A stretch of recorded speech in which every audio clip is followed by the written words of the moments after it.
Over the past few decades, millions of American manufacturing jobs were lost to outsourcing and automation. At the same time, local retail outlets were gobbled up by larger corporate-owned stores like Walmart and Target.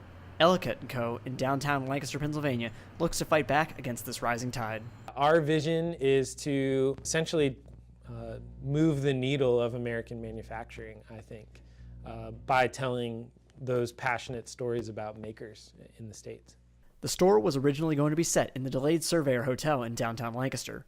The team chose to pull their name from Andrew Ellicott, an American surveyor from the 1700s who lived in Lancaster. Even after choosing a new location, the name stuck. He was a pioneer. He was a guy who was a teacher. There's just a lot of character values we saw just in some of the digging that we did around Andrew Ellicott that we felt like were true to some of the underlying values of our company. He was a gentleman, he was a scholar, you know, these different things that we hear and see in a lot of different celebrities these days. He did it back in the 18th century, so it's just kind of cool to pull on that history, and he's from Lancaster, so you know, it's easy to come up with a lot of arbitrary names, you know, that might be they might sound great, but we felt like he kind of encapsulated the gentleman or the man that we want to be. Not only does the store focus on American-made merchandise, but they also look for a quality of product that they feel isn't available for many consumer goods anymore.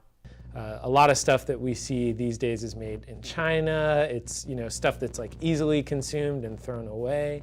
And so we really wanted to bring into our shop things that would last a long time, stuff that would be just something we can have for a while and maybe even hand down to our kid. They don't make it like they used to. Like, that's a phrase people say all the time when they walk into our store. And it's a phrase we often hear in the clothing or fashion industry. The company not only has a love for items made in the United States, but in the story behind them. The other thing that I would say that's different about Red Wing is they put so much passion into their product too, and into their people.